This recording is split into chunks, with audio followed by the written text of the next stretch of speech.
My ex-wife bought me this forever ago, so it's probably cursed, but ouch, that's fourth time. Look at these beautiful welds.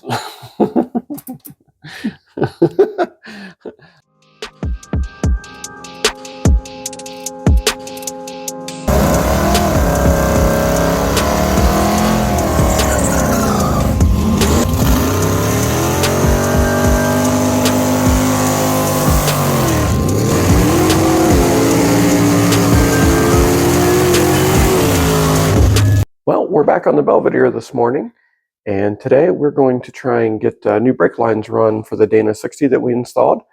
I never really loved the brake lines for the 8 3/4, and now that we've got it apart, it's a good time to go ahead and see if we can fix it, make it prettier.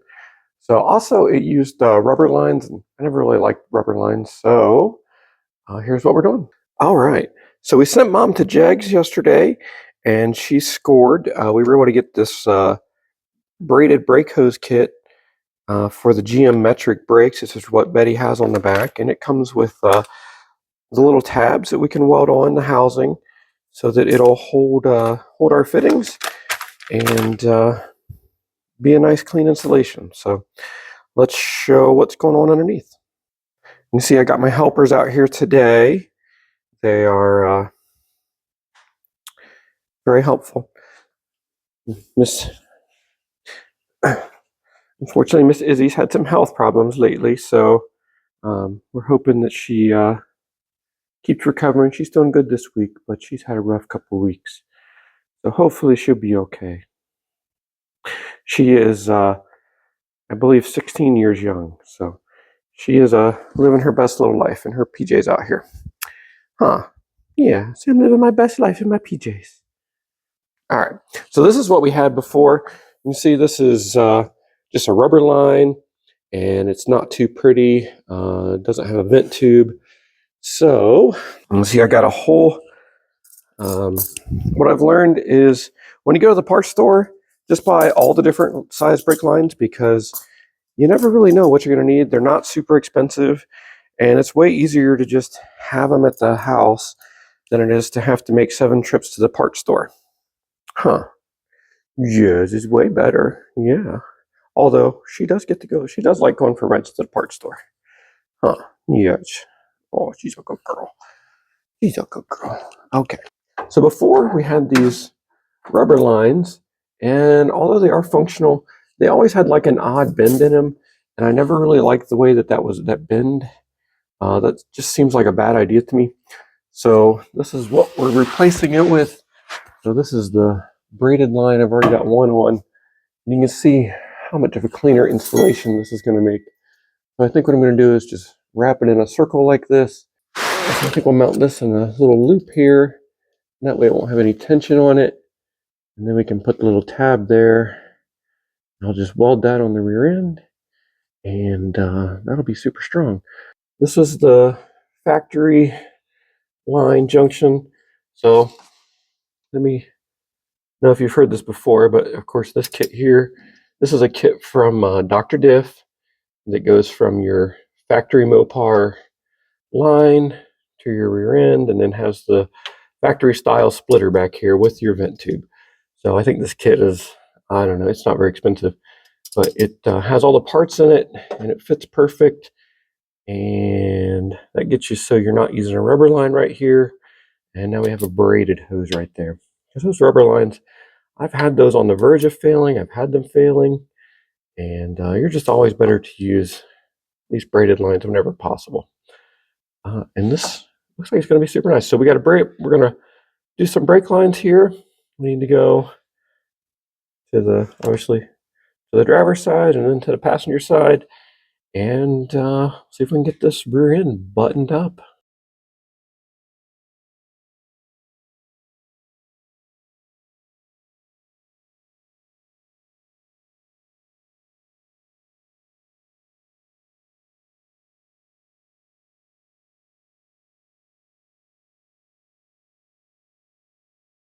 Tell me that doesn't look way better.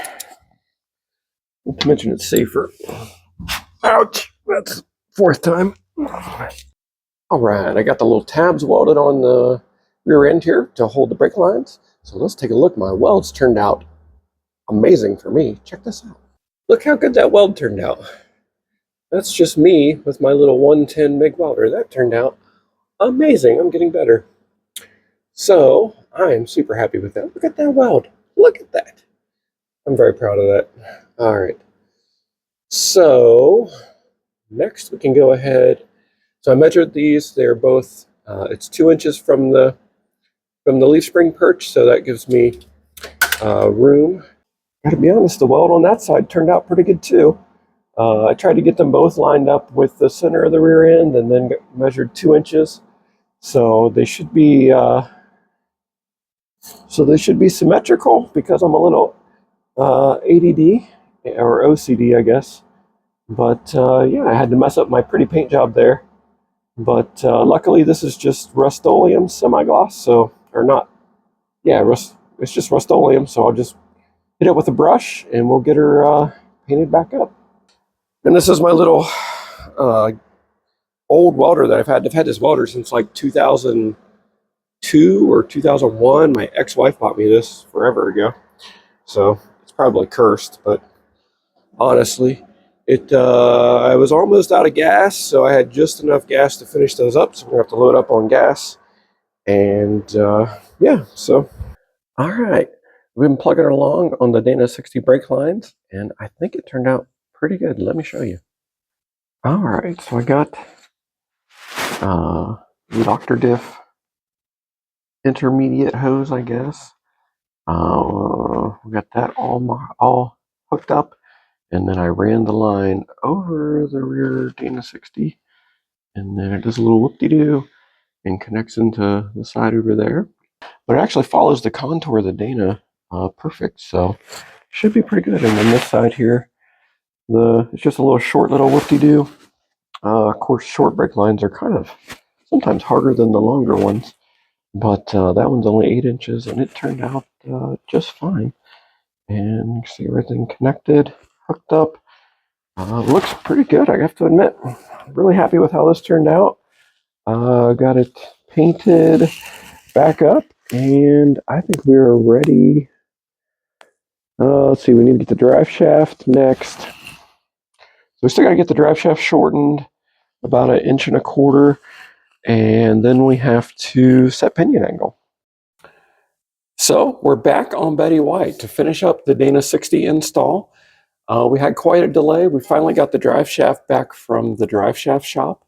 They had an issue with their balancer, and it took them about 6 weeks to finish up our drive shaft, I think. So, but we got it back. It's shortened, it's balanced, and they only charged us $80, so that's a pretty good deal. Why we had the drive shaft out, we went ahead and replaced our drive shaft loop because this was the old one. Look at these beautiful welds. Look at that. That is like full caterpillar. Folks, if you weld like this, just stop. Just don't do it. Just stop. So we had to get that out of the car because that thing's been giving me nightmares since we bought the car.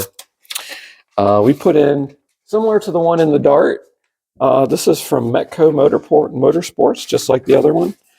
And it is, they custom make them for B bodies, 1966 to 1970.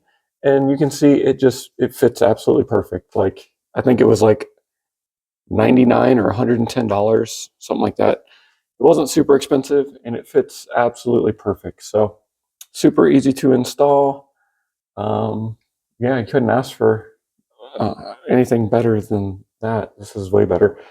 So this will keep Mom's feet safe in the event that we have rapid disassembly. So we've got the pinion angle roughly set, which might be a little bit too much, so we might end up moving it up just a little bit more. We've got the rear end is centered in the car on the shackles, but they're not welded yet. I'm gonna get a buddy to come over and finish welding these in and double check my pinion angle, and then we'll reset make sure the Caltrack bars are set back on neutral as well, and then Betty should be ready for the track. So once we get the So once we get the pinion angle set and get everything buzzed on, Mom will be all ready to test. We have a couple more changes that we're going to make to Betty, but we'll show those. We might show those. I don't know. Okay, guys, I think that pretty much wraps up our Dana at 60 install. I'm going to have my buddy come over and TIG weld this all on nice and pretty and make it permanent. And then we'll be ready to test just in about a month here. So we look forward to seeing everybody at the track very soon. Well, guys, we finally made it to the track. We're here at Dragway 42, and we're finally going to get a test all the changes we made to the Belvedere. So over the winter, we did a ton of things to the Belvedere. So we changed the valve body. The Belvedere now has a low band apply valve body from CRT. The Belvedere now has a Dana 60 in it, which you saw us put in. We're finally going to test it. We got the pinion angle set. It's about 3 degrees down. The Belvedere has a brand new carburetor. We finally retired the 750 and we put a new ATM 850 on it. So we're going to see how that works out. In addition to that, we went ahead and put a new balancer on it. When we checked the timing, the old balancer wouldn't even really check. It was showing like 100 degrees of timing or something crazy like that. So I think it had spun the rubber ring on it. So we put a new ATI balancer on there as well. We got the timing set at 35 degrees. Lord knows where it was before. So we got a lot of changes. We're pretty nervous about the first couple runs. So cross your fingers and hopefully everything goes okay. Oh, and of course, the biggest change that took all of my time over the winter is we got a new hood for Betty. So come check this out because it turned out amazing. By the way, these hood scoops and hoods are impossible to find. So thank you, George, for hooking us up with this. It took a lot of work to get it to fit our application, but it worked out really well. Couldn't be happier with how it turned out. I made a mistake when I applied the base coat. I put too many coats down, didn't give it a long enough time in between. It's been a while since I painted, and I had it like wrinkle, which like set us back like 3 weeks. So it was a whole ordeal, but it turned out, I mean, it looks like a professional did that, and it wasn't, it was me.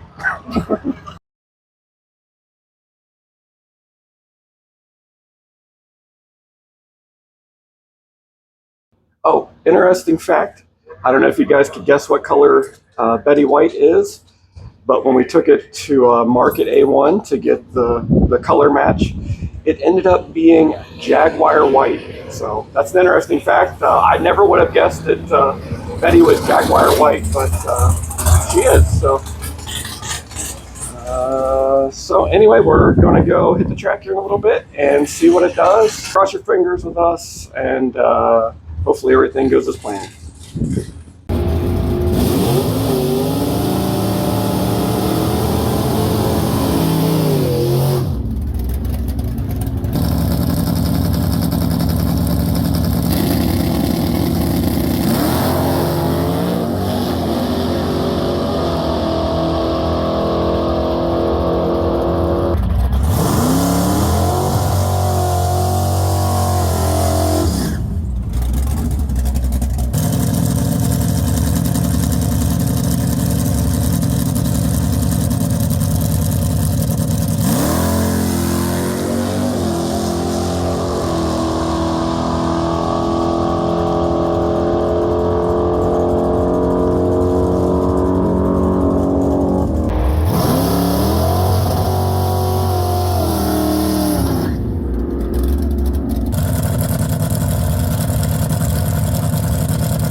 All right, we're back in the motorhome after taking some test shots on Betty, and it worked perfect. She ran perfect. So, Mom, do you want to tell us what you think here? She's pretty nasty now. All these little changes definitely added up to a whole lot of improvement. Betty picked up quite a bit. We went from running, I think our quickest hit last year, and that was with the tailwind and like perfect weather, was 1085. And we went a 1060 At backed up with another 1060. another 1060. So she's doing a pretty good wheelie now out of the hole, and she likes getting the air. I think she needed to breathe because she is yelling down track. You can tell she's happy to finally be able to go full speed and not be held back, because she definitely likes it. So we must have got the pinion angle pretty right on, because I mean, you can see the car is leaving better than ever. It's carrying the wheels really well. We set the pinion angle at, I think, 3.4 degrees down, and boy, that seems to be just the right spot, because I don't think it's ever left like that, and it is. So she's leaving better than ever. So we're not exactly sure which change incrementally made the biggest difference. To sum it all up once again, we got a new carburetor. We went from a 750 to an 850. The timing, we don't know where it really was before, because the balancer had slipped. Now it's at 35 degrees. I mean, I had set it by ear, so I think it probably wasn't that far off. The hood now has a hood scoop. The flat hood that was on there before was really close to the carburetor. It had like maybe a ½ inch or an inch. So it's getting a little bit of fresh air down track. I put collector extensions on there. I think they're about 18-inch collector extensions. Those are supposed to add a couple horsepower. And of course, we went from a 390 gear to the 411 gear. So I think all those things added up, and we changed the valve body. We went from I think I had a standard Cheetah, old school Cheetah valve body in it, and we put one of the new CRT low band apply valve bodies in it, so that Mom can keep her feet, because safety first. And I think that's it. So we really apologize. This video has been a long time in the making. I think we've been working on this video for like 5 or 6 months. So we do have some more changes for Betty coming in the near future. So stay tuned for that. We're going to see if we can get her to do even bigger wheelies coming up in the near future. So stay tuned, and thank you so much for watching. We appreciate everybody that has stayed with us. So the weekend wasn't totally without drama. So on her second pass of the weekend, the shifter came back and all the welds are broken. The weld is like, you can see the floor, so you can see the ground through there. So the shifter is just barely hanging on for dear life, because, you know, somebody's got guns McGunsestein over here. So, you know, we just broke out the little block of wood, and it's not very solid, but it's just gotta last us through the day, and then we'll fix it when we get home, right? Being extra gentle, no Hulk mode. No Hulk mode, which is not like you. That must be a real challenge. It is very challenging. So our shifter situation has escalated. It is broken even more, but we got to fix.